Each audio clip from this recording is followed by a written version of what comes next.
So hey guys, welcome to this channel Padhaku Baba. आज की video में हम जानने वाले हैं कि रचना के आधार पर वाक्य के कितने भेद होते हैं।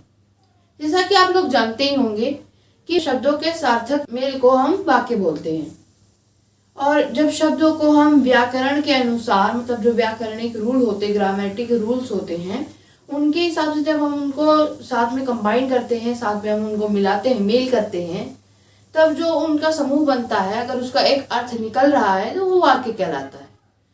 और वाक्य के जो है दो आधारों पर भेद किए जाते हैं, एक अर्थ के आधार पर और एक रचना के आधार पर। अर्थ के आधार पर वाक्य के 8 भेद होते हैं, वो मैं किसी और वीडियो में कवर अप कर दूंगा। एंड जो रचना के आधार पर वाक्य के 3 भेद होते हैं, सरल वाक्य, संयुक्त वाक्य और मिश्रित वाक्य। मैं इन तीनों तरह के वाक्य के भेदों को आपके सामने यहाँ पे एक्सप्लेन करूंगा, आपके सामने इनको समझाऊंगा, और साथ ही साथ मैं आपको ये भी बताऊंगा कि वाक्य रूपांतरण क्या होता है। तो ज्यादा टाइम वेस्ट नहीं करते, चलिए वीडियो की तरफ बढ़ते हैं। Let's go.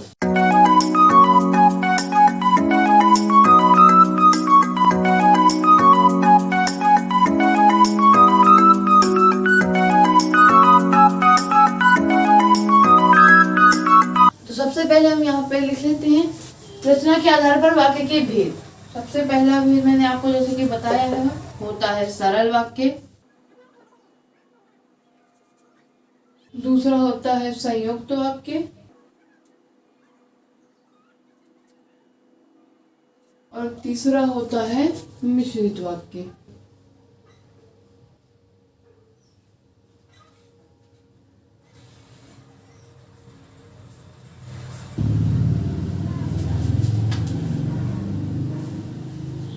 तो ये तीन तरह के वाक्य भेद होते हैं, सरल वाक्य, संयुक्त वाक्य और मिश्रित वाक्य। इन तीनों के बारे में मैं line by line, topic by topic समझाता हूँ। सबसे पहले हम बढ़ते हैं सरल वाक्य की ओर। सरल वाक्य वे वाक्य होते हैं जिनके अंदर सिर्फ और सिर्फ एक मुख्य क्रिया होती है और सिर्फ एक मुख्य संज्ञा होती है। मुख्य संज्ञा से मतलब कि जिसके बारे में बात की जा रही है। और एक और बात बता दूं कि सरल वाक्य के 2 भाग होते हैं, मतलब भाग से मेरा मतलब है कि सरल वाक्य का एक वाक्य है, उसको 2 भागों में बांटा गया है। एक होता है उद्देश्य और दूसरा होता है विधेय।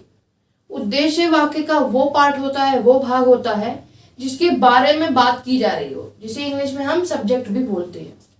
जैसे कि रामू स्कूल जा रहा है, रामू स्कूल जा रहा है। तो जो यहाँ पे रामू है, रामू के बारे में बात की जा रही है ना, कि रामू स्कूल जा रहा है। तो यहाँ पे जो रामू शब्द है, रामू संज्ञा है, ये क्या हो जाएगा? ये हो जाएगा उद्देश्य। और विधेय क्या है? विधेय जो बात हमने कही उसके बारे में, सब्जेक्ट के बारे में, उद्देश्य के बारे में, वो बात को हम विधेय बोलते हैं, जिसे हम इंग्लिश में ऑब्जेक्ट या फिर प्रेडिकेट भी बोलते हैं। जैसे कि यहाँ पे एग्जाम्पल में हमने लिया था कि रामू स्कूल जा रहा है, तो यहाँ पे रामू तो हमारा हो गया उद्देश्य, और बाकी बचा पार्ट क्या हो गया? स्कूल जा रहा है। ये क्या हो जाएगा? विधेय। यहाँ पे सरल वाक्य का हम एक एग्जाम्पल ले लेते हैं। रामू स्कूल जा रहा है।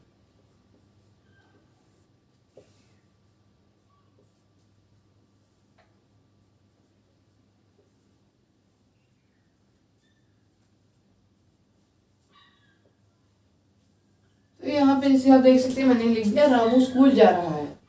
तो ये तो एक एग्जाम्पल हो गया, एक उदाहरण हो गया सरल वाक्य का, जिसमें सिर्फ और सिर्फ एक संज्ञा है, मतलब कि एक मुख्य संज्ञा है रामू, जिसके बारे में बात की जा रही है, और यहाँ पे सिर्फ और सिर्फ एक क्रिया है, जाना। तो रामू स्कूल जा रहा है, ये एक वाक्य हो गया।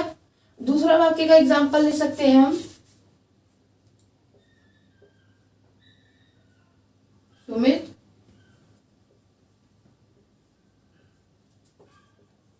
खेलने के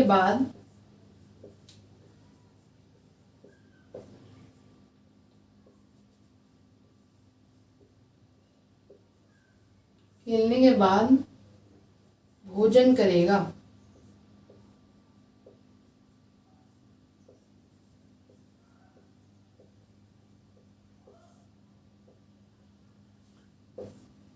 तो यहाँ पे आप जैसे कि देख सकते हैं कि संज्ञा तो एक ही है, सुमित, जिसके बारे में बात की जा रही है, उद्देश्य एक है, लेकिन यहाँ पे विधेय 2-2 आ रहे हैं। कैसे 2-2 विधेय हैं? एक तो विधेय मतलब एक ही है, जैसे कि आप यहाँ पे वाक्य में देख सकते हैं कि इस वाक्य में भी एक ही उद्देश्य है और एक ही विधेय है, पर विधेय के अंदर दो क्रियाएं आ रही है। एक तो सुमित खेल रहा है, खेलना, खेलना क्रिया, और दूसरी क्रिया कौन सी है, भोजन करना, करना। ये दो यहाँ पे क्रियाएं आ रही है, खेलना और भोजन करना। तो ये दोनों क्रियाएं हैं, ये एक ही वाक्य के अंदर जब आ रही हैं तो ये सरल वाक्य के अंदर कैसे आ गया। सरल वाक्य के अंदर सिर्फ एक ही तो मुख्य क्रिया होनी चाहिए, परंतु यहाँ पे हमें एक चीज देखने लायक है कि दोनों मुख्य क्रिया जो है ये एक ही उद्देश्य की ओर संकेत कर रही है। मतलब कि भोजन भी सुमित ही कर रहा है और खेल भी सुमित ही रहा है। जब दो अलग अलग क्रियाओं की बात की जा रही हो, जैसे कि सुमित खेल रहा है और सपोज अजय जो है वो भोजन कर रहा है, तब वो हो जाता है संयुक्त, तब वो संयुक्त वाक्य का उदाहरण होता है, क्योंकि उसमें दो उद्देश्य और दो विधेय हैं। यहाँ पे एक ही उद्देश्य है और ये जो दोनों क्रियाएं हैं ये एक ही उद्देश्य की ओर संकेत कर रही हैं, तो ये हो जाएगा हमारा सरल वाक्य। अब बढ़ते हैं अपने संयुक्त वाक्य की ओर। संयुक्त वाक्य वे वाक्य होते हैं जिनके अंदर दो उद्देश्य और दो विधेय होते हैं, या फिर अगर कहें तो कि संयुक्त वाक्य के अंदर दो उपवाक्यों को एक समुच्चय बोधक अव्यय के द्वारा जोड़ा जाता है। अब ये संयुक्त वाक्य के अंदर जैसे यहाँ पे खेलना क्रिया और भोजन क्रिया दो क्रिया आ रही थी और उद्देश्य तो सिर्फ एक ही की ओर कर रही थी, लेकिन संयुक्त वाक्य के अंदर दो क्रियाएं भी आएंगी और दो उद्देश्य भी आएंगे, यानी कि बेसिकली दो उपवाक्य होंगे। यहाँ पे हम इसका एक एग्जांपल ले सकते हैं, रवि स्कूल गया है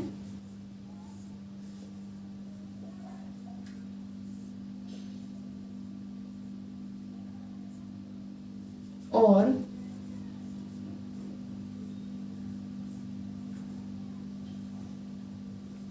नवीन खेल रहा है।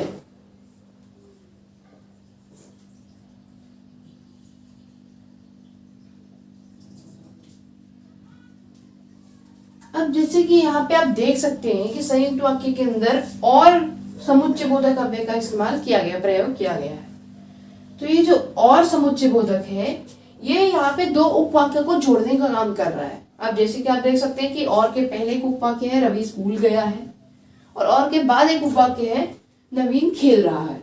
तो यहाँ पे अगर आप देखोगे तो रवि स्कूल गया है ये भी अपने आप में सही वाक्य है, पूर्ण उपवाक्य है, मतलब कि ये रवि स्कूल गया है, ठीक है, और नवीन खेल रहा है। दोनों में उद्देश्य अलग अलग है। यहाँ पे रवि की बात की जा रही है, इधर नवीन की बात की जा रही है, और इधर स्कूल गया है रवि के लिए बात की जा रही है उद्देश्य, और यह खेल रहा है नवीन के लिए बात की जा रही है। तो यानी कि ये रवि अलग उद्देश्य है, नवीन अलग उद्देश्य है, और स्कूल गया है अलग विधेय है, और खेल रहा है अलग विधेय है। तो संयुक्त वाक्य के अंदर जैसे मैंने आपको बताया था कि यहाँ पे दो विधेय और दो विधेय और दो उद्देश्य होते हैं। साथ में ये दो उपवाक्य जो है इनको एक समुच्चय बोधक अव्यय जोड़ता है।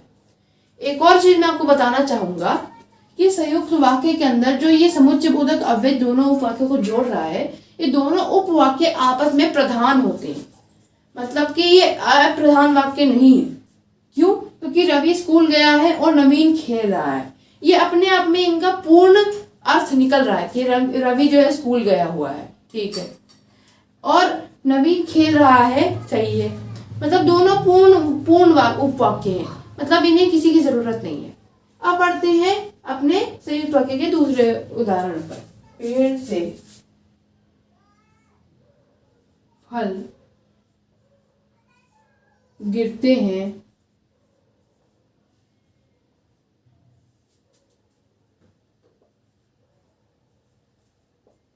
और बच्चे उन फलों को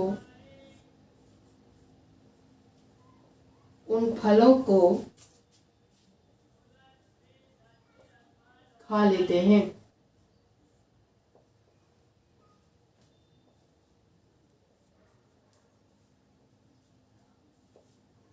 तो यहाँ पे भी जैसे कि आप देख सकते हैं कि और शब्द का उपयोग किया गया है यहाँ पे, और शब्द का तो उपयोग किया गया है, और साथ में यहाँ पे दो उद्देश्य भी हैं। एक जगह पहले उपवाक्य में पेड़ और दूसरे उपवाक्य में बच्चे। और यहाँ पे दो विधेय भी हैं। पेड़ से फल गिरते हैं, मतलब एक पेड़ है उससे फल गिरते हैं, ये उसके बारे में बात की जा रही है। और दूसरा बच्चे उन फलों को खा लेते हैं, मतलब बच्चों की बात की जा रही है तो वो फलों को खा लेते हैं। दो उद्देश्य, दो विधेय हैं और दोनों उपवाक्य जो है वो आपस में प्रधान है। तो ये हमारा हो गया संयुक्त वाक्य। अब आप बढ़ते हैं हमारे तीसरे वाक्य की ओर, जो कि है मिश्रित वाक्य। मिश्रित वाक्य संयुक्त वाक्य की तरह ही होता है, इसमें भी दो उपवाक्य होते हैं और दोनों वाक्य को एक समुच्चय बोधक अव्यय के द्वारा जोड़ा जाता है। परंतु इनमें अंतर क्या है कि मिश्रित वाक्य के अंदर जो दोनों के दोनों उपवाक्य होते हैं ये प्रधान नहीं होते। जैसे मैंने आपको इधर बताया था संयुक्त में कि दोनों का मतलब जो है आपस में पूर्ण है, परंतु मिश्रित के अंदर ऐसा नहीं होता। मिश्रित के अंदर एक उपवाक्य जो है वो प्रधान होगा, जिसका मतलब पूर्णतः है आपस में ही निकल जाएगा, उसको किसी और वाक्य की जरूरत नहीं है। परंतु मिश्रित में दूसरा उपवाक्य जो है वो अप्रधान होगा या फिर गौण होगा, जो कि प्रधान उपवाक्य पे डिपेंडेंट होगा, प्रधान उपवाक्य पे निर्भर होगा अपना पूर्ण अर्थ जताने के लिए। तो ये इसका एक एग्जाम्पल उदाहरण ले लेते हैं। यदि नितिन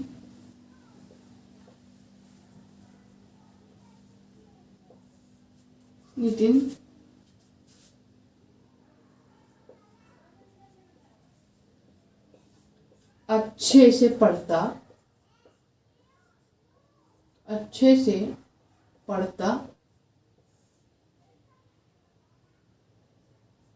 तो वह अव्वल आता।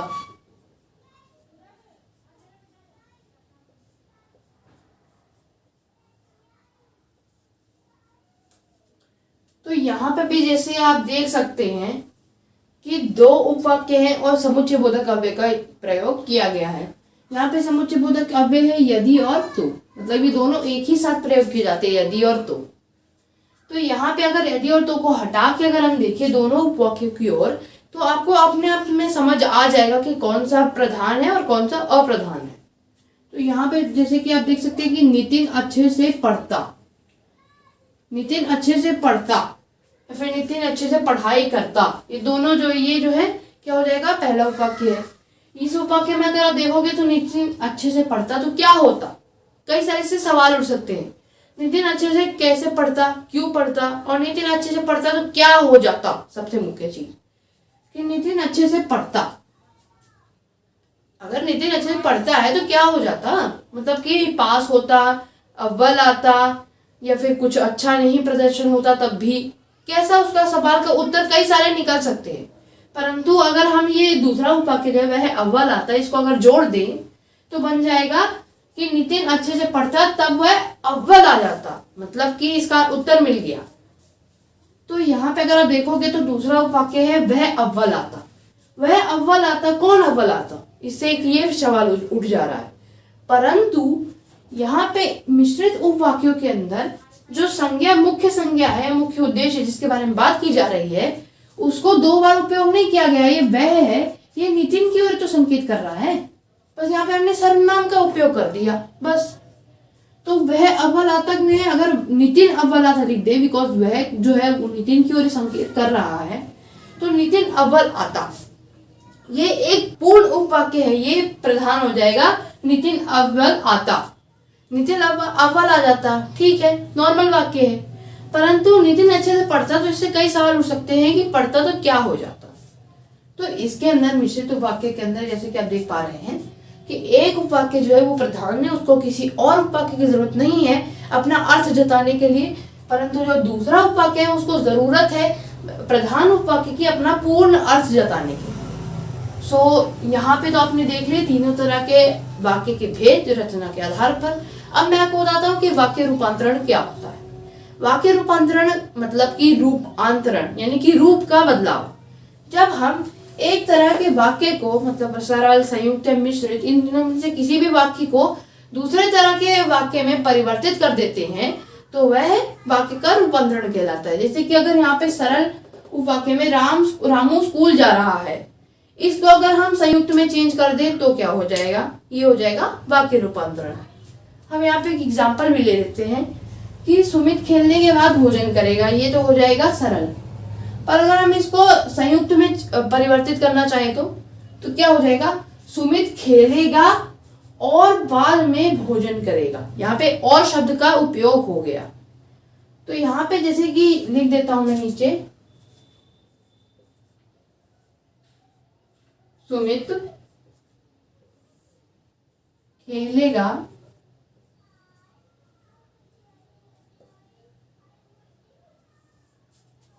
और बाद में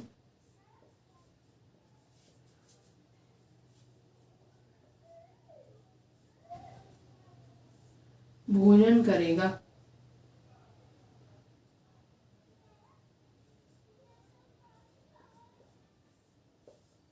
तो जैसे कि आप यहाँ पे देख पा रहे हैं कि सुमित खेलेगा और बाद में भोजन करेगा।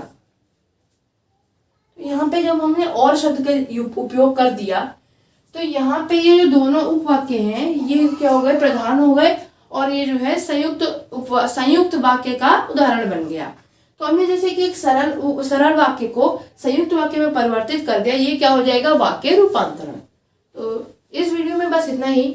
मैंने इस वीडियो में आपको बताया कि वाक्य रूपांतरण क्या होता है, रचना के आधार पर वाक्य के कितने भेद होते हैं, सरल, संयुक्त और मिश्रित, उनके बारे में मैंने आपको पूरी तरह से जानकारी दी। और अगर आपको मेरी जानकारी पसंद आई है तो वीडियो को लाइक कर दीजिए, चैनल को सब्सक्राइब कर दीजिए, नीचे कमेंट कर दीजिए कि आपको वीडियो कैसी लगी।